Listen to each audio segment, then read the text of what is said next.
instruction, golf news, equipment, travel, interviews, course profiles, and more. Your weekly fix of all things golf is about to begin. It's the Flagstick Podcast with your hosts, Jeff Potter and Scott McLeod. All right, well, welcome everybody to the Flagstick Podcast. Once again, I am Jeff Potter, and he is Scott McLeod, and this week's show is presented by Strixon Golf Balls. Whether you're looking for a premium urethane option in the Z-Star, a quality budget option in the soft field, or somewhere in between with the Q-Star Tour, Strixon Golf is bound to present an option that will work for your game. Trust me. For more information, visit strixon.ca. I got to say, I've been continuing to use the Diamond, and really? I've been playing a little bit more, so I'm starting to really get kind of a feel for the difference in the balls. And the Diamond really is we'll call it the tweenie ball. It's a combo. It's the one between the XV and the regular Z-Star. Yep. Like it's like dead in the middle of the two of them. You know, good feel around the greens, good distance, a little higher spin with the driver, which isn't necessarily great for me because I do spin the driver a lot, but it helps with the carry. And as long as I don't get into the 7,000-8,000 RPM range, I'm okay. I know, eh? Wouldn't that be crazy? Would that ball come back to you if it spun that much? It might. But great ball. I'm loving it. And you might too. Of course, before we get started, make sure you're following us across all social media networks, Instagram, X, TikTok, and Facebook. And please subscribe to us on Spotify, Audible, Amazon Music, and Apple Podcasts. And we really do encourage you, as you have been, subscribe to our YouTube channel, like us, click the notification bell, make sure that you are ready for whatever's coming your way when we launch it. And of course, the Flagstick Academy continue to post tips up there every single week, presented by Castleview Golf and Country Club. And we'll talk about that a little bit later too. Sure. Plenty happening right now in the golf world. So obviously we're going to catch you up on all of that in the front nine. And in the back nine, we're going to chat about the ins and outs of hosting a golf tournament, something that we do a few times a year and something that a lot of people are familiar with, but a lot of people aren't. So we're going to talk a little bit about the ins and outs and pitfalls and so on of hosting a golf tournament. So let's get on the front nine. Presented by Metcalf Golf Club, a natural setting, a pleasant challenge. Golf season is here, has been here for quite a while now. Get on the wait list for memberships for next year and leagues for next year because they sell out quick. Purchase some game passes and continue to save compared to regular green fees. Visit metcalfgolf.com to shop now. Playing some golf, are you, right? I'm playing a lot of 9-hole rounds. It's kind of like where I'm at, just physically. I'm good. I'm feeling good physically. My body's feeling good physically, which is good. So I'm playing a little bit more, but just a lot of 9-holers. It's easy and convenient for me just to jump across the street to Metcalf and play.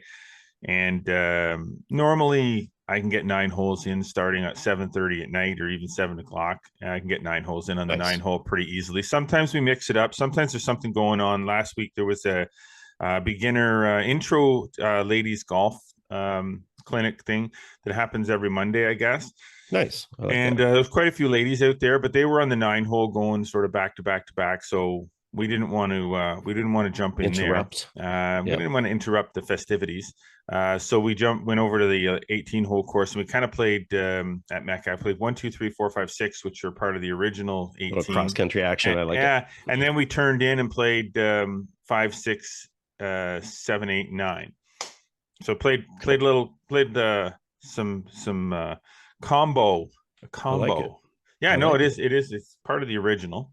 Yep. So that's always nice. But yeah, get some golf in. Hitting a decent. Not great all the time, but decent. I hit one 290. Really? Yeah, I actually hit two 290s. What sprinkler head did you hit? I did not hit a sprinkler head. Number two. I drove it. I hit it big. Like I was a big ball. And where's the other one that hit the big ball? Oh my gosh, brain cramp. Anyway, I hit number one on the 9-hole. No, I'm looking forward to seeing this in action. We got to get a game. Yeah, no, it was good. Now it was overshadowed, of course, by the kid who drove the green on number 2 on the 9-hole course the other night. Pin high, 6 feet to the right of the pin. Sure, why not? I'm like, are you kidding me right now? Like that's That's what insane. happens. That's and then he's driving it on 9 regularly on the 9-hole course right now. She's about 290 yards to the middle of that green. That's what kids I'm do. just not no. They get Okay. longer, we get shorter. That's how it works. Yeah, exactly. All right. What do we want to talk about, Scott, on the front line? Let's talk about the Open Championship a little bit because Yeah, just quickly. that just Sure. happened. Yeah. How That just isn't that what they say? That just happened. Did it? Boom. sure. That just happened. Okay. I loved it, especially It the just Saturday. The wasn't it Saturday awesome? was the best. When you get those conditions, Ah, windy, blowing, Shane Lowry hitting driver on a par 4 and still but having they didn't 51 like it. yards left. They were belly Some aching did. about it. Some did for sure. I was surprised at how much now you're only sample sized by the ones that actually do complain. Right, exactly. But I The was other ones just like, surprised. they accept I it. was surprised a little bit at the ones that at the amount of even a little nit digging. It wasn't like big on complaining, but you could tell the Right. tone of what they were Passive saying. aggressive. Yeah, they weren't terribly happy about the setup, considering the way that the conditions were. They didn't like how it was set up, and I'm like, you know what? It's an Open Championship. That's kind of like what else do you want? I'm watching this morning. It's Thursday morning, which you're probably listening to this on Friday or Saturday. So, but Thursday morning, I'm watching the Senior Open Championship at Carnoustie, and I'm looking at Carnoustie. I'm going, okay, this is the second time that I've seen an Open Championship, whether senior or regular, at Carnoustie, where the conditions that they're playing in are so benign. Like it's just like no wind, no rain, dry, and so it's just this is boring. Like it's a beautiful golf course. I love the golf course, but it's boring. And that's the then magic years of ago links. when they played Carnoustie with the Van de Velde and that whole situation, sure, 99, and it was like they talk about the carnage at Carnoustie. Well, I haven't seen carnage at Carnoustie the last 2 times I've seen it being played, but there was carnage at Royal Troon. There's no question about that. It's pretty amazing when a 100-yard hole can be one of the toughest holes in the golf course. Yeah, the thing is that I get it. As a player, you want to play your best, and you're thinking, oh, the randomness of the draw and how that affects it, and you know what? There's no fair in golf, so you just have to deal with what you deal with, and psychologically, I guess it's really difficult for players. I mean, we're seeing it this week. The Canadian Junior Girls is on in Marine Drive out west, and the scores are super, super high. It's another skill for players to keep themselves in it when they're not shooting the numbers that they expect to score, but they're still good. So, you can be over par in a tournament, but as long as you're better than the other players, you're winning. So it's just that psychological barrier that, to realize that, you're not really out of it. Because we saw it there at the Open. We saw a lot of players have terrible front nines, and then all of a sudden come back with a really great back nine because all of a sudden into wind, downwind. It's just the randomness that you're going to get there. And just as much as those players couldn't reach that par 4, a lot of them were still making pars on there. Yeah. Nobody guarantees that you're going to be able to make birdie on a hole. The whole idea is that you try to have the best score possible, whatever that is, relative to everyone else. And that's perfectly fine. Really what makes the Open Championship very much what it is that it really does, when they talk about crowning the champion golfer of the year. Okay. It's like, who can survive the elements? Who can survive the ever-changing conditions? Who can have to hit a shot short on a par 4 and get up and down for par instead of having to, like where you bomb it and hit another great shot, knowing that you're still going to be short of the green. So you're trying to miss it in the right spot short of the green, so you have the easiest up and down for par. Instead of expecting to get on the green in 2. And it's like getting on the green in 2 on a par 5. It's a skill and a privilege. It's not a right. Guaranteed. Right. Exactly. I love that. And I think the fact that Xander Schauffele won, and I think that sort of validated his status as a major champion more than the PGA. Absolutely. Which was just point and shoot, just go out there. Yeah. Could have been just a regular tour event. Exactly.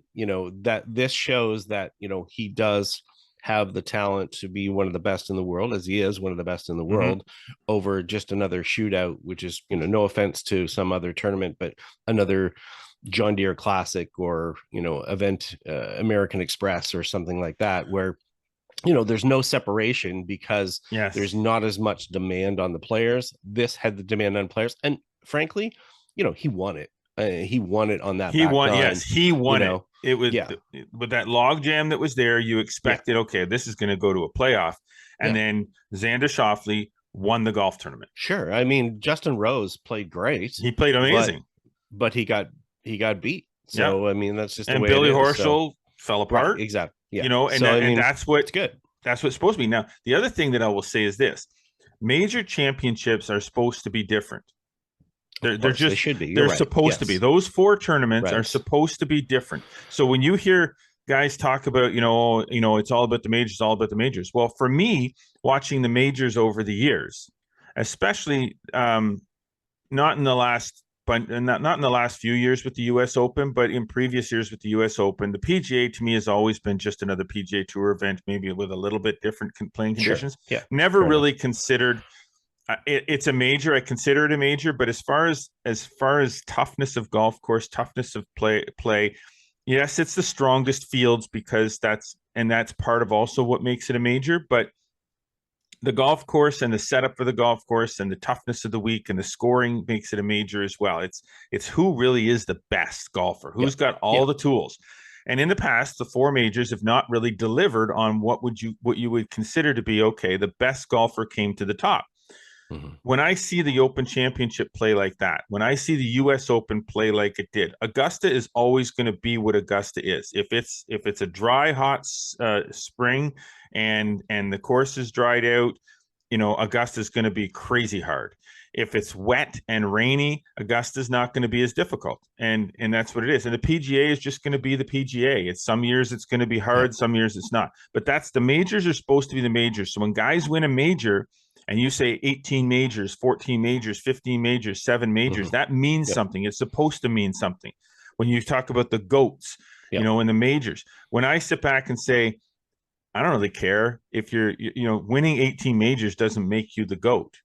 Mm-hmm. Winning 100 golf tournaments makes you more of a GOAT. But then when you look at the majors and say they really are harder to win, Mm-hmm. then winning more majors is better than winning more tournaments. So Yeah. that's And what I'd it's like to supposed see to that be. on the women's side too. I mean, the Avion is kind of a little cupcake of a tournament in a lot of cases, as far as the Yeah. scoring and stuff like that. When they're coming up here soon, they're going to be playing at St. Andrews. I'd love Mm-hmm. to see some weather conditions there as well. Yes. And they've had a pretty tumultuous summer in the UK, so I'm expecting there's at least going to be 1 or 2 days that have some issues. So again, that would be it's a separator, and like you said, Yes. it's showing who the most well balanced player is physically, mentally, every aspect of the game to be able to endure it. So yeah, it was another great Open Championship, and it was fun to watch. Cool. And we'll leave that there, but that'll bridge into a little bit of what we're going to talk about in the back nine with the Back nine, course yeah, setups yeah, and for things sure. like that. So okay, let's move on. Ottawa Valley Golf Association City and District Senior Championship. Um, Overall winners Peter Harrison, Yep, City familiar and face. District men's City and District champion as well. Not this year, but I remember when he won. It was Many another years story. ago. Another story. I Yeah. remember the Pete talking to Pete and him and his caddy jumping on the 18th at Rita View.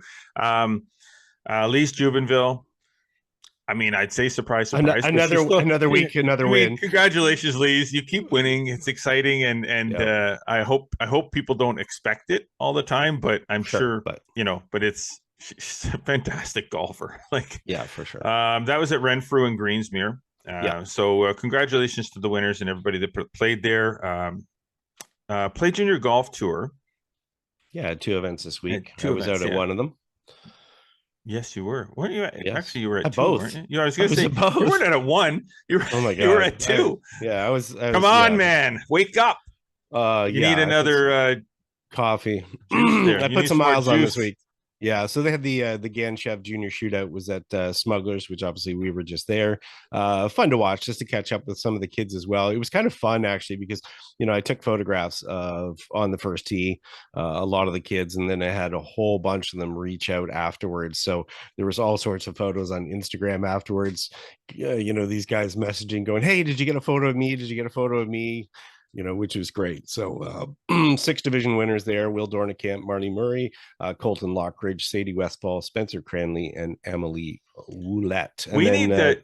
We need to chat with Chris about that particular event. I'm wondering if there's any way that we can get, because it was on the Monday, but there's any way that we can get the junior shootout to happen the Monday after the flagstick.com shootout, and we can just have the setup, all the have it as the flagstick.com like it's Sagan Cheval's junior shootout, but then have it as, because we're the sponsor of the tour and stuff too. So it's not like they already have their vehicles out there. Like, just keep the setup and everything. And the same vehicles were out there, and I'm sure the kids were loving the Hummer.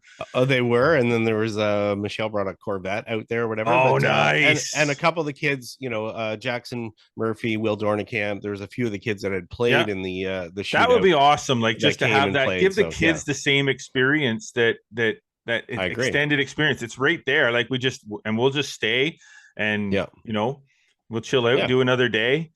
I like it. All right. They played another event this week. I just dropped in yesterday. We'll get that results up there. The results for the shootout are up at the on the website at flagstick.com, and then we'll get the ones up from the landings here as well.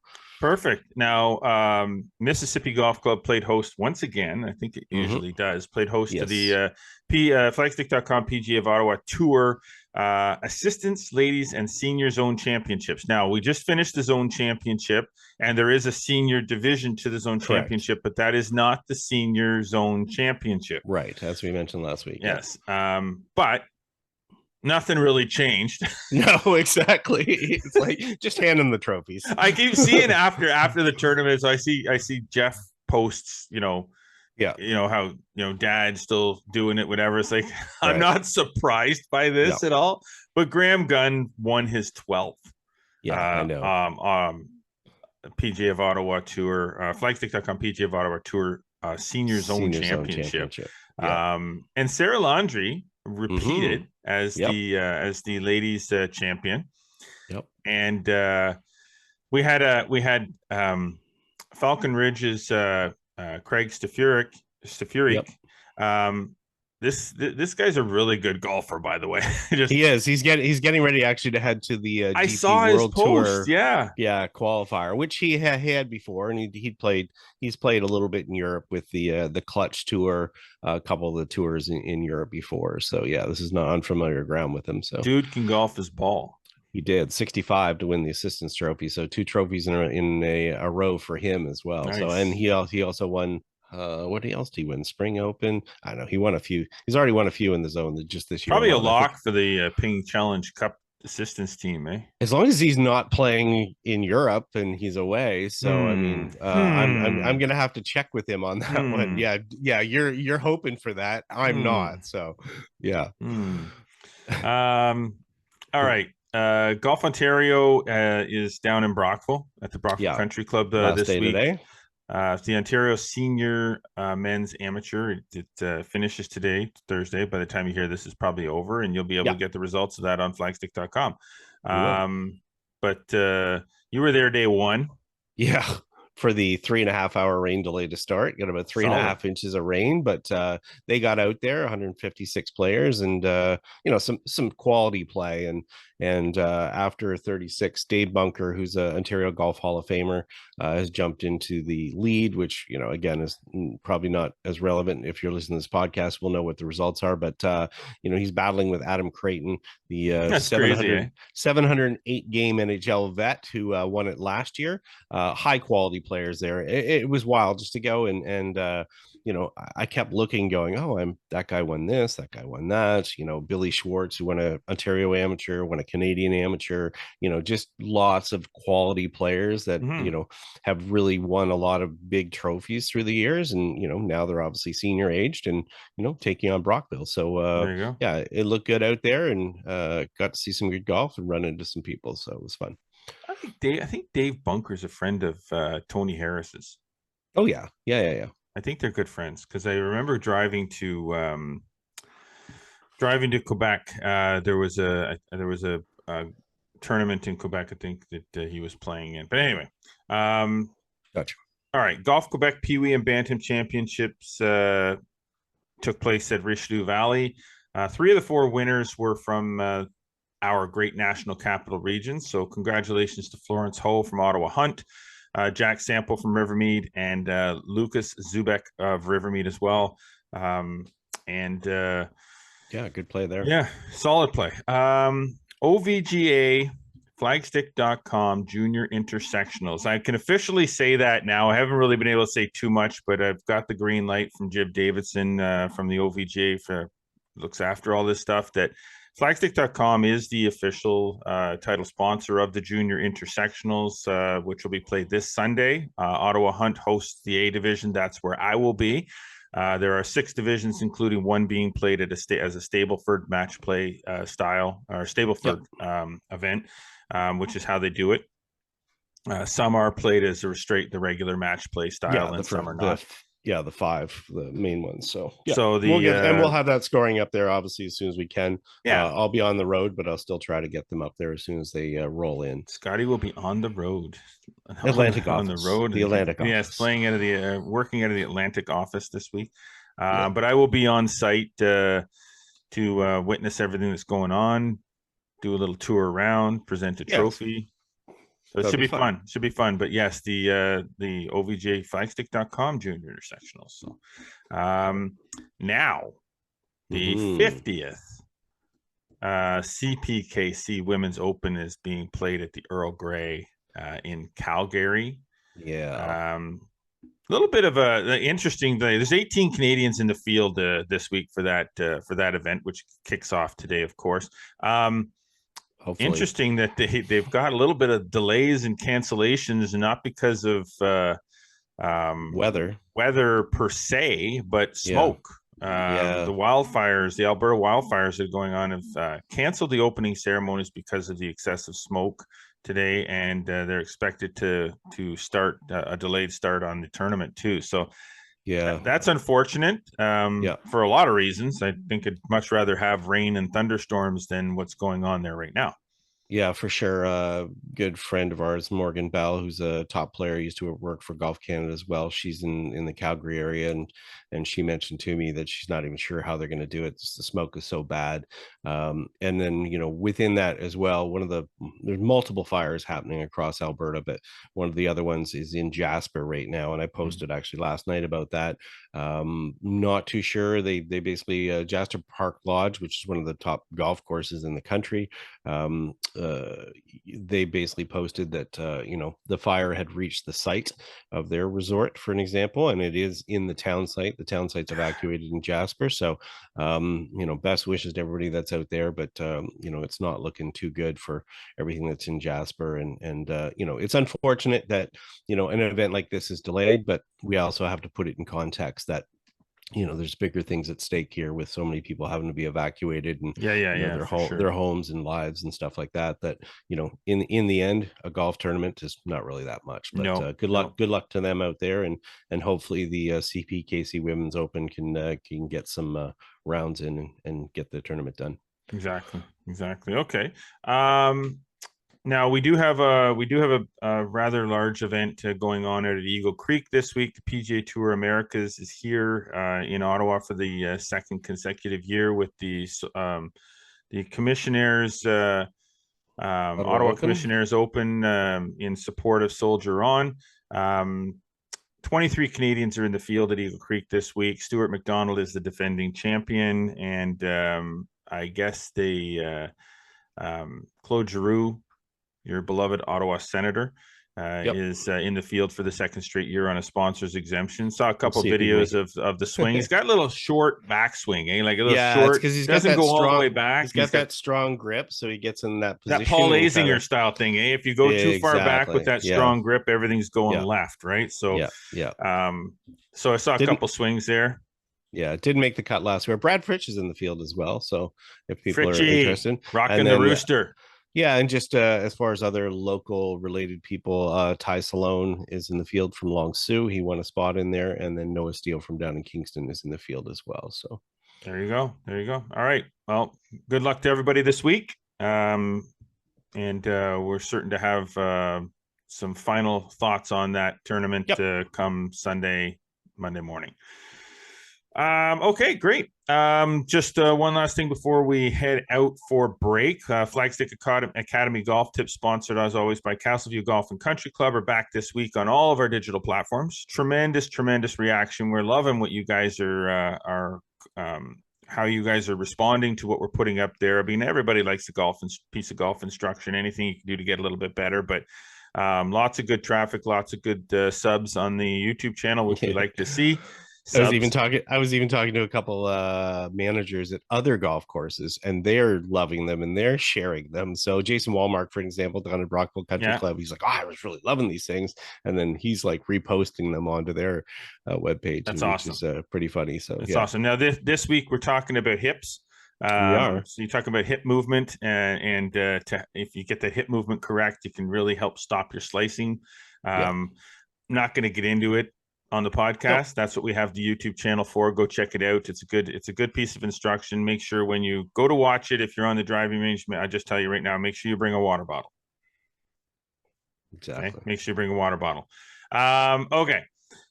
We got to get out of here. When we come back on the back nine, we are going to talk about the ins and outs of hosting a golf tournament, running a golf tournament. It should be an interesting conversation. I also have a little bit, as part of that, I have a little bit of a bone to pick with golf courses when it comes to setup.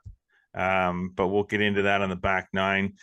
Stay with us. You are, of course, watching and listening to the Flagstick podcast with Jeff Botter and Scott McLeod. Play a golf ball with a winning formula. Play speed with the supercharged Fast Layer DG Core. Play spin with groove-grabbing Spin Skin Plus.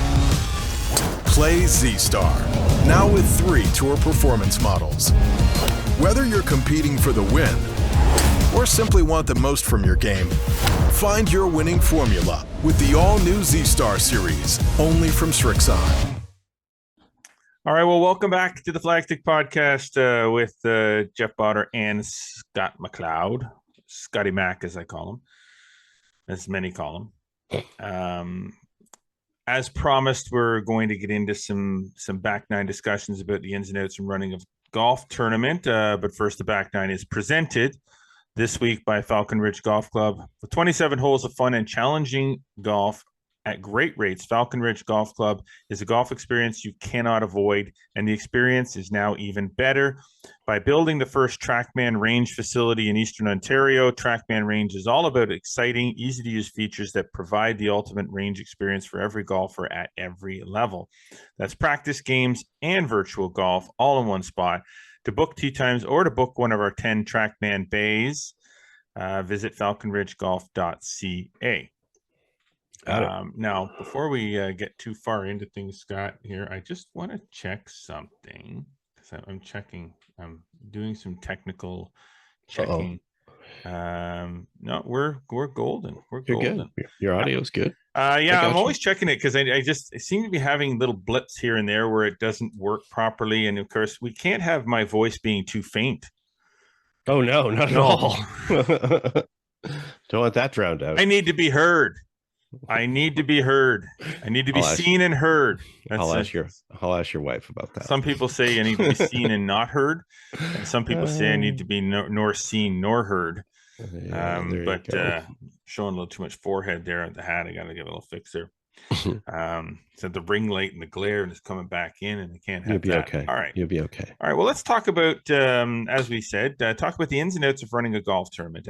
Obviously, we're not a stranger to this. Clearly we don't run PGA Tour level type golf tournaments, but there are similarities to how tournaments are run at every level.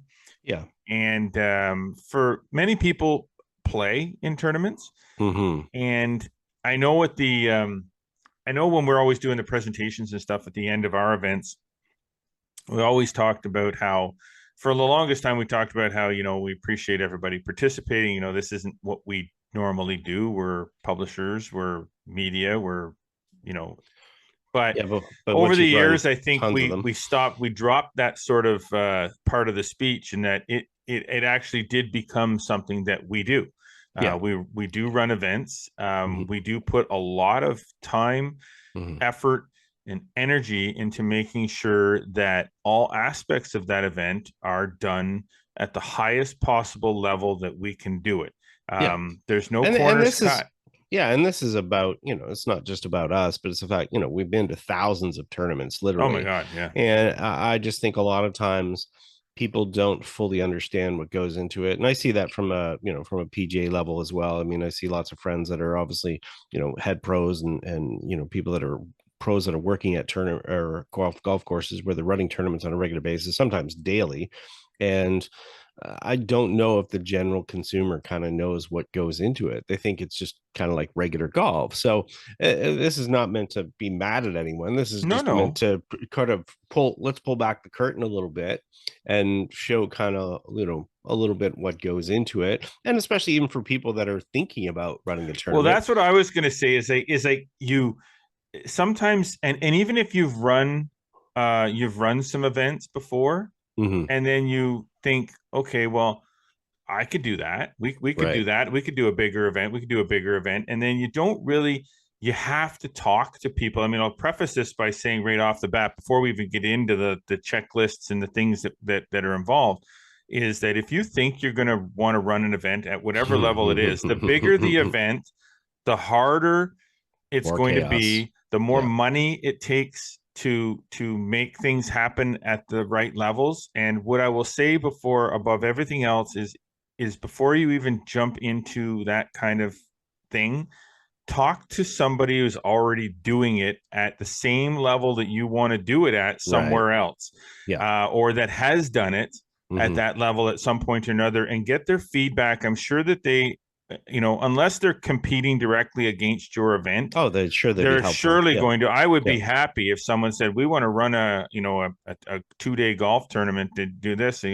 What do we need to do to make sure that it's successful? Then I would be happy to sit down over a cup of coffee and just say, this is what you need to do. I mean, because we have had a lot of success with the events that we have run, but that success has come from years of mistakes and experience. And some golf courses, who run a lot of events, they do have people that are tournament coordinators that will really kind of help you. And this is, targeted mostly at people, not so much at competitive events, but, the people that want to run a charity event, because it's become very known among a lot of people, like, oh, that's a good way to, raise money. Of course, then they get into it and they're like, oh boy, this is a little bit more complicated than maybe I thought. And like I said, there are some courses that do have people that are tournament coordinators who can kind of work you through this, but in most cases it's going to come from your own sweat and your own hard work. And as you said, if you can reach out to somebody that's doing something on the same level, then definitely dig into those resources, because it'll help you avoid a lot of the easy mistakes that you could get into, save you a lot of time, save you a lot of hassle, and put you on the right path. All right. And let me just say, this is coming from nearly 25 plus years of experience and involvement in running tournaments. So this is not two guys who've run a golf tournament once saying this is how you need to do it. This is coming from two guys who have literally seen a lot of it and been in the thick of all of it. So I had someone ask me, actually, they said when I was at the Ontario Seniors the other day, they said, oh, how many Golf Ontario events have you been to? And I said, I know one golf course that I've been at 15 Golf Ontario events at just that one golf course. So, I mean, obviously going to it is different than running it, but obviously seeing how it's run contributes to, what we know and what our knowledge is as far as doing it. And I can tell you that within the professional golf management programs, there are complete courses that are totally on running events and running tournaments. So it's enough that there's a whole course that's on it that you can go. So why don't we get into a little bit as far as what we are talking about? I mean, first thing I think a lot of people have to realize is that they should start with some sort of structure, probably. You can go online, you'll see that there are suggestions. There are sort of some timelines that are recommended, especially when you're dealing with a golf course, how far in advance you have to book, how far in advance that you have to sign contracts, how far in advance that you have to confirm certain things like meals and stuff like that. So you definitely want to have some really good organization. Don't just, put it on the back of a napkin. You want to get organized. And I know, you obviously keep, extensive files as far as putting things together. Why don't you give people an idea as far as when you're thinking about timelines for, well, let's say an event for next year? I mean, you're already thinking about it, I know, but yeah. I think that's the biggest key, is that you're thinking about it, at least, as we just finished one, right? I finished two. I was already thinking about, following the Flagstick Open. I'd already looked at what we needed to fix or change for next year. Right. So I've already made note of that. I've already got a file open on the, a Google Doc open, basically with a checklist of things to fix for 2025 Flagstick Open. Mm-hmm. In the past, things like, when do you want to open registration? Like that's so, but in order to open registration, say, okay, that's great. We're going to charge, $200 and some odd for the tournament. What's it include? It includes this, and this, as it always has. Not much changes there. Mm-hmm. But then you have to know before you open registration what everything's going to cost you, because that affects what you're going to charge. Totally. And if you're a charity event in particular, how much do you want to make for the charity? So if you say our goal is to raise X number of dollars, $10,000 for a charity, okay, well that plays into it, because if you want to raise that, okay, well, how much is it going to cost us for the golf course? How much is it going to cost us for the meal? How much is it going to cost extra for this? How much is it going to cost extra? The cost. Every single cost. You got to add all those costs up and divide that by the number of players that you are allowed to have for the event. So, So if it's 144 players in your term, that's your target number. That's how many the golf course is going to allow. Fine. Then that's the number that you work with, and you divide that out, and your $10,000 is included in that expense. That if that's what you want to raise, then that number has to be part of your expense line, because it's an expense. You're going to pay it out, right? So then you do it all, you tally it up, divide it by 144 players, and go, okay, we need to charge for this 18-hole charity golf tournament, we need to charge, $200 per player. Okay, well, that's great. But now we know how much we have to charge per player to cover all of our costs and pay our charity $10,000. Now we have to fill this field. So now what's required? What are we going to do differently from other charity golf tournaments to ensure that people want to play in our event as opposed to that event? Or because there's only so many events that everybody can play in every year, right? They can't play in them all. Yeah. So then you're trying to figure out, okay, well, what do we need to give them? What do we need to provide? Registration gift for a charity event. For me, for our events, the registration gift is for the players. That is more important than the prizes. The prizes are great, but the registration gift is the biggest thing, because that is what adds the value to the registration fee. Yeah, and you see that for charity events as well. I mean, they have a gift bag that's there. What's going to be in that gift bag? These people are obviously contributing money. Yes, they're contributing, and they know that they're trying to raise money for charity. So that's part of the reason why they're there. But you want them to have a great experience, and you want them to feel that they have value for what they're doing, so that they feel some obligation to come back the next year. Experience and value that is the key. Experience and value. And it's really, really important. It is. And so whether it's a charity event or a competitive event, those two things still go hand in hand. I mean, really, it's like, for sure, with our events, it's not a charity event. No, we're not raising money for a charity. It's a competitive event. We're trying to put together an event for competition for every level of player. So those are two major things. The first and foremost is the experience. And part of that experience is that coming to the table and checking in the morning. And if anybody's ever seen the videos that we post or the photos that we post at the Flagstick Open or at the flagstick.com shootout of the registration area, you'll see there's a table there, and there is a boatload of stuff on the table, whether it's balls, hats, shirts, belts, And bags. that all goes into your budget when you're doing all this Yes. planning, because in some cases, you're going to be buying stuff. In some cases, you're Yeah. going to be, it taps into the sponsors. So think Yeah. about that as well. I mean, if you're running an event, charity, competitive or otherwise, you're going to be looking for support, and you're going to be looking at it from sponsors. And you have to understand, and we know this from back in our retail days, where every day someone would come in and go, I'm running a charity golf tournament. Do you have any prizes available? You have to realize that you're competing with a lot of other people to get donations to support a tournament. Yeah. And it's no different than anything else, whether you're looking for support for a hockey jersey or whatever the case may be. So it's the same for these tournaments. So just don't automatically assume that, you're going to be able to walk in anywhere and you're going to be able to get, and think about this. If you've got a tournament with 144 players in it, it's pretty hard to ask someone for 144 items, So, I mean, for gift bags and stuff like this. So, again, that comes into your cost, and these are part of your budget, and you really got to think that through. And I think the budgets provide the reality that lead into everything else. And if you can't make the budget work, then the event's not going to work. So don't go reverse on that. Don't sort of go willy-nilly into the event and go, oh, we're going to do this, and think altruistic about, oh, we're going to have this great event or whatever. And then partway through go, oh boy, I better start looking at a budget, because you're going to be in trouble, and you're not going to raise the money, or you're not going to have a successful event, or you're going to be digging into your pocket. So just going back to timelines, and just for a second, timelines, budget, all those things, you got to give yourself at least a year. Yeah. Like you have to give yourself at least a year. So from the time you say, I'm going to do this charity event, don't start thinking about running your charity event in May and thinking you're going to have it in July or August. First of all, you're going to have a hard time finding a golf course that you're going to be able to book at that point. Exactly. Second of all, most people by May have already planned what tournaments they're going to play in for the year.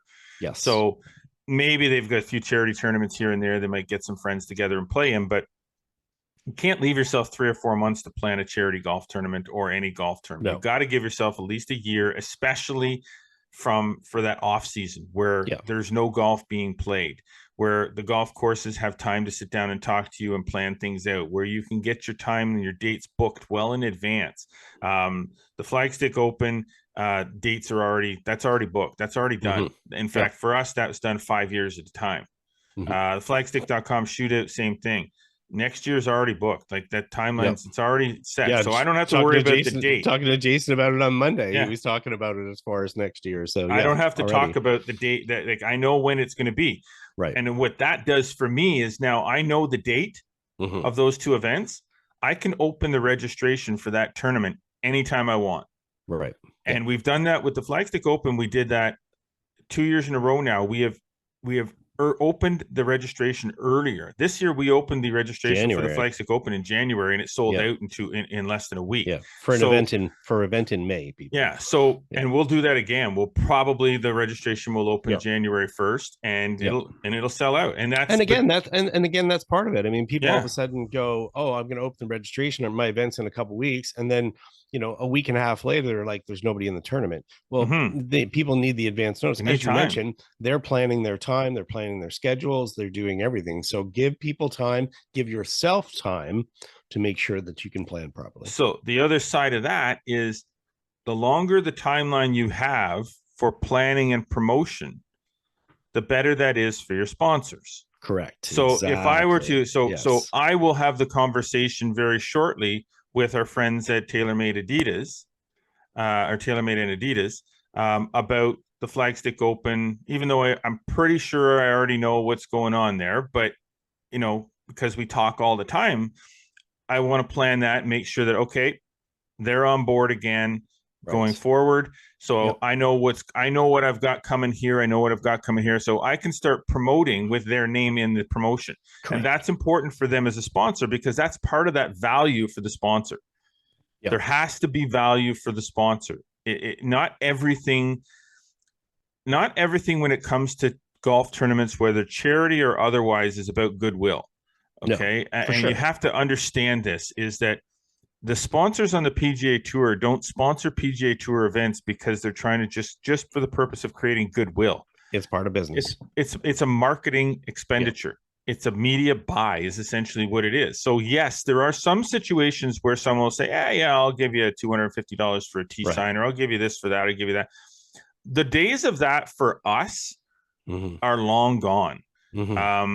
It's hard to do. There has to be some level of value coming back for that sponsorship, especially as those numbers get higher and higher. So if you want my company to sponsor your event as a title sponsor, when I put my name on the event, what's coming back other than the 150 people and a couple of signs on the golf course? Those are the small pieces of that puzzle. The bigger pieces of that puzzle are the media releases that you're sending out to all the media that are having my name attached to them, so that when people are talking about this great charity event or this great tournament you have coming up, that my company's name is going to be front and center. When you're putting out your promotional materials, that my logo is front and center, and it's not just posted on the day of the event or thrown out as a social media post once in a while, that this is on display at golf courses. And like, there's so many facets to that add value.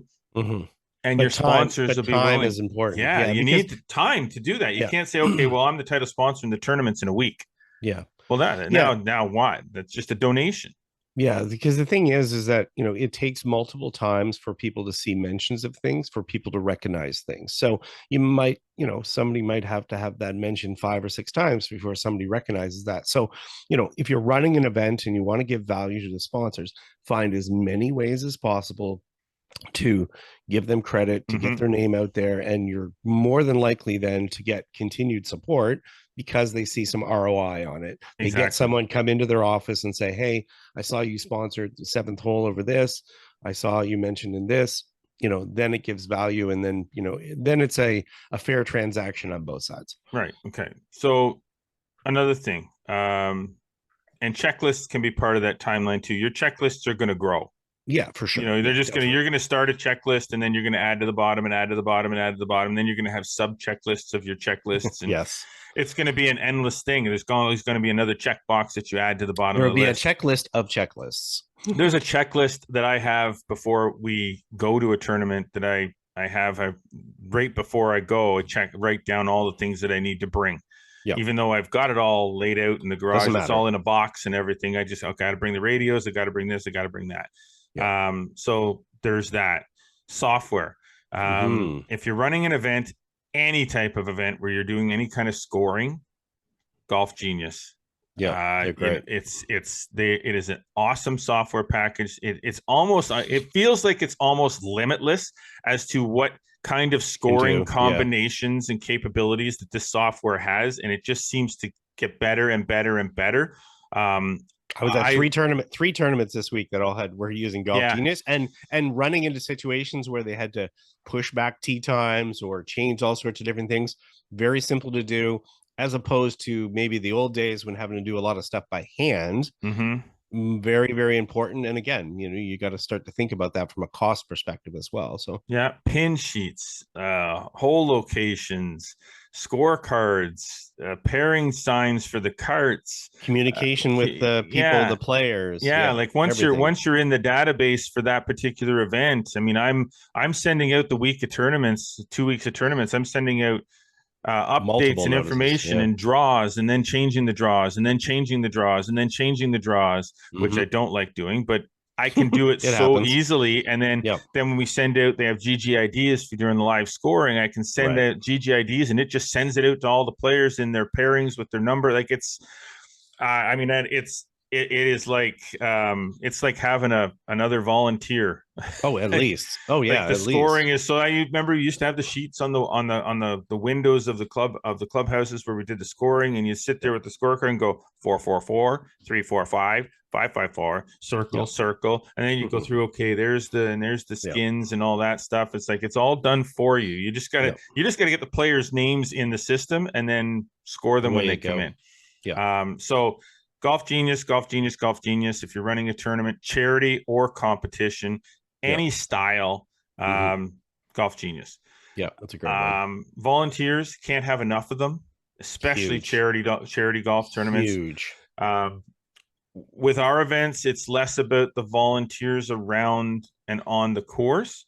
as far as the volunteers. Now we have what we do have that is extremely important for us because it's very high level competition in some respects is rules officials. Rules officials, yeah. We're very fortunate that we have a group of rules officials from the Ottawa Valley Golf Association that are high level rules officials. Jerry Bauer is kind of our, Rich McLean was our organizer of that before he left to go out west, and now Jerry Bauer, who's always been involved, is now our lead official, and he gets his crew together, tells me who they are, and you know, we look after them at the event and they look after us, and that's how that works is we try to minimize their expense and maximize their experience as well as for the players. I mean, yeah, and if you're having a competitive experience, it's something you need, and there's always going to be questions regarding that. So again, it's another factor that you have to bring in there all the time. You know, and having good quality people that are, you know, most rules officials are really good with people as well. So, you know, it lends to the experience that golfers have when they're out on the golf course. We get responses back. I had one right after the shootout where somebody said, this is, you know, the best tournament my son has ever played in. You know, the rules officials were amazing out there, and they really, you know, they really added to the experience and made it felt that much more official. And, you know, they were educational for the players, that when they had certain rules situations where they didn't know, they were actually learning from these people. And the one thing that for us especially, and if you get the right group of rules officials and the right, you know, for us, Jerry being the lead person there, he goes out the day before the tournament with red and yellow paint and stakes, and he goes out and even though the golf courses are a lot of times staked and marked, he goes out and he paints the whole course. Yeah, like redoes everything to make sure that there's no questions to where something's staked or whether it's red or yellow, or it's all done the day before the tournament. So that's the kind of thing that you get when you get the right people involved, is volunteers or help. And the host facility loves that as well, because again, you know, we just had you know, Smugglers, for an example, they just had the junior event there, and the course was all marked for them. And they had their senior invitational on the Wednesday as well. Exactly. So it was all ready to go for them for that. So that's another important thing. Volunteers for charity events, rules officials for competitive events. Quickly just talk about marketing. We talked about that lead time to be able to spend the time before the event promoting the event and where you do it. Nowadays, it can't just be, you know, a poster somewhere, but posters are helpful. Posters are great, especially at golf courses in the bulletin boards and pro shop or in locker rooms and stuff like that. Social media. Find a media sponsor, find a media partner that's willing to work with you, because that can be invaluable. Yeah, and it's valuable not just for the current event, but for your future events. So, you know, while you're there during the event, you know, you need to be gathering photography, clips, audio, whatever the case may be, because you're going to use that in your marketing for the next year. And that's the most powerful testimonial that you can have for the events to follow, is that if people had a great experience and you can communicate that from material that you've gathered at your event, you can use that for your marketing for the following year and just make it stronger and stronger. Okay, so we're going to, again, we talked about rules, local rules. We provide a sheet, an evacuation plan even. You know, we go one step further. We have an evacuation plan for the golf course in the event of weather. All the players have an evacuation plan sheet. We know what that evacuation plan is. So if it comes down to it, we just spring into action and it happens. It's all planned out. Yeah. And it's like anything else, emergency action plans, things like that. They're all necessary. So, okay. So I want to touch on this a little bit, because this is also part of one of these little things I want to rant about is course setup for your tournaments. If it's a charity tournament, then you better make that course setup as absolutely friendly as possible, because you got such a mixed bag of levels of players, some that even haven't even played before, and you don't want to be throwing out some dumb pin positions. If it's a competitive tournament like what we do, or what Golf Ontario does, or what the OVJ or Golf Quebec or Golf Canada or any of those ones do, a lot of thought has to go into the setup of the golf course. And sometimes that setup even has to be altered the day of the tournament because of weather that you weren't expecting. Generally, we do take a look at the weather ahead of time and kind of get a general idea of what type of weather we're dealing with, so we know what we're getting into. But Pin positions especially, and this kind of comes as, like I said, I've had the opportunity to play a little bit of golf around the region the last couple of weeks, and I'm in some cases seeing situations where the pin positions are just dumb, like just flat out freaking stupid. And here's the thing: when we set up a golf course for a tournament, especially if we're on a golf course that does tend to have a lot of slopes, like heavy slopes. For instance, I'll give you an example. When we set up the 2-ball championship, Brockville Country Club, a couple of years ago, Brockville has small greens, and they are there's a lot of movement, a lot of slope, and there's a lot of steep slopes to a lot of the greens, and that's fine. There is nothing wrong with that. Pinehurst number 2, they don't get any steeper in some spots than that. However, you'll never see Pinehurst set up a U.S. Open by putting a pin on a slope at the edge of a green. It's not going to be, they're not going to put the pin 3 feet off the right edge of a green when right beside it is a slope that runs off to the bottom. Like and you're not going to put the slope on, you're not going to put the pin on a steep slope. So we went out to do Brockville, we went out with a level. And we would say, okay, this is a good pin position. And we're putting the level down and we're looking at the green and seeing, okay, is this, and we're rolling a ball here and rolling a ball there, trying to figure out, is this sloped area? Because you're not always going to be able to put it on a flat. No. Oh God, no. Yeah. But you don't want to put it on a steep slope either, where the ball won't stay there. Even if you like, if you hit it below the hole and you putt up and it doesn't get to the hole and the ball rolls back to you, that's probably a dumb pin position. If you hit it above the hole and the ball stops and you putt it to the top of the hill and it rolls down, it rolls all the way past the hole down into the fairway, it's probably a dumb pin position. Yeah. So when we're looking at like tour events, I went out with the LPGA officials at an event one time. They're generally maxing out at about 3% as far as the grade that's there. And then that obviously is dependent on the green speeds as well. So as the greens get faster, obviously they can have less slope that's in them in an area that's around the golf course or around the hole. So yeah, you want to definitely be considered, because this not only leads into frustration with the players, this also leads into timing as well. You don't need your golfers to be out there for 6 hours. If you do things in your course setup that will choke up the golf course, and we saw that as well. We've done that in different cases when we're looking at tee setups and so forth. We're making sure that we're thinking ahead of, could this cause a big delay where all of a sudden, half the players are having to go 3 off the tee? That's not it's not a good, smart setup. You want to do things that are going to keep the flow, because they not only affect the emotions of the player, the good time that they have from a charity perspective, but it also can affect the pace of play as well. Okay, so I'm not going to dive into it too much. I do really want to be angry and yell and holler, but I know this is part of something else that we're talking about, so I won't get into it too much right now. But just as a blanket to, I love the golf superintendents, and I know that there's only so many pin positions on a green, and you're trying to protect the traffic and things like that. But come on, like, be serious about where you're putting the pins. There are some locations that are just outright stupid. And if that's the case with your golf course, that you don't have enough green positions to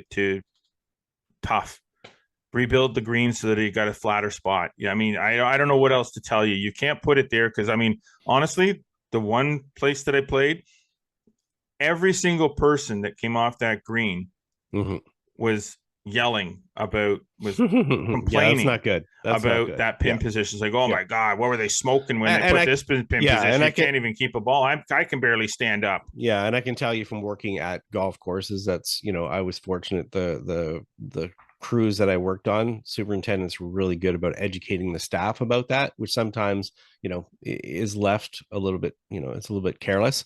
They have to train their staff and make sure that they're doing that properly. So yeah. Okay, moving on. Player support, obviously these things during the events, during the event, just being being available. Yeah.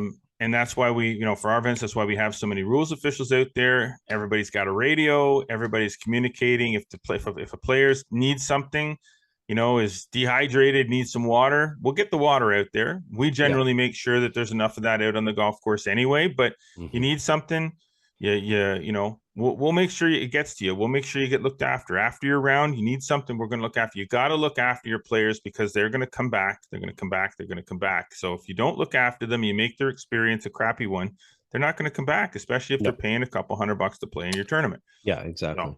So, things that go wrong, and now we're running out of time here, so we can't get through everything, but things that go wrong, weather. Always, it comes and goes. You don't know. You can look at the weather forecast and then something happens. We had hail at a tournament one year. Yeah. So plan for a plan that if things go bad, how you will deal with it. Yeah. No shows. It happens. Yeah. If you no show at one of my tournaments and you don't call it, you don't give me a really reasonable explanation, you're probably not getting in the next year. Yeah. So have a policy. Yeah. So have a policy for it and know what you're going to do when it happens with your draw. Exactly. Accidental player delays. That was an accident from when we had the 401 when players couldn't get there. There's things that when people are traveling to your event, things will happen. So you have to take that into account as well. And again, decide how you're going to deal with it. Yeah. Do you have the flexibility to move people around, whatever the case may be? And it may not necessarily be your decision, may not necessarily be what would be what Golf Canada does. Golf Canada might say if you miss your tee time, because of something like that, you're disqualified, and that's fine. That's Golf Canada's decision, and that's probably the standard rule. Some tournaments will look at the number of players potentially affected by this, and extenuating circumstances and make some changes, and they might adjust their tee times to make sure that as long as you're there before the last tee time goes off, that you might still be able to play. Power outages. We've had Make sure there's a Tim Hortons nearby that has power. Hey, sometimes you got to go back to paper. Sometimes you do. So you got to plan for that. So you plan for that. At the end of the day, media, winner photographs, trophy presentations, story. When it's done, know who you're going to send the results to. Make sure you've got photographs of all your winners. Make sure you've got a trophy to present to the winner. You don't have to do it per division. We have with some and not with others, but make sure you've got that big old trophy to hand out to the winner at the end, because it makes for a great photo for a story for the media. And then, of course, a story. Nothing worse than the no winner. Yeah. Don't just send a note to the media. Write the release for them. Yeah. Write the whole story. Send them the pictures. Give them all the details so that they don't have to do any work. It's not that they don't want to do the work. But if you do the work for them ahead of time, then all they're doing is editing it so that it sounds the way they would want it to sound before they put it in and you're making sure that you have that opportunity to get that in without too much effort. So 100%. That's about it. We only got a few minutes left, so we're gonna have to get out of here, but there's more. And honestly, if reach out to us. We're not we're not bottling in this and selling this and some profit making how to run a golf tournament thing. Scott's always available. I'm always available. Just reach out, say, hey, I'm doing this. What do you think about doing this? What should I do here? Happy to help. Yeah. Simple as that. All right. Nice job, Scotty Mac. You too. Thank you to our sponsors this week, Metcalf Golf Club, Falcon Ridge Golf Club, and our presenting sponsor, of course, Srixon Golf Balls. Whether you're looking for premium urethane option in the Z-Star series, a quality budget option in the soft feel, or somewhere in between with the Q-Star Tour, Srixon Golf is bound to present an option that will work for your game. For more information, visit srixon.ca. Well, I hope you are enjoying everything we're bringing you. Be sure to follow us across all social media networks, Instagram, X, and Facebook. Subscribe on Spotify, Audible, Amazon Music, and Apple Podcasts. And don't forget our YouTube channel. We know you're not forgetting it, but we're reminding you not to forget it. Like us, click the notification bell. Make sure that you catch everything that we post up there. Get over to flagstick.com for more amazing golf content delivered every single day. And remember to subscribe to the free Flagstick Digest, which will be delivered to your inbox 3 days a week. So you don't even really have to work hard to find the new information. We're going to send it to you. As always, we appreciate you tuning in. But, of course, until next week, I am Jeff Botter. And I'm Scott McLeod. Remember, always go for the stick.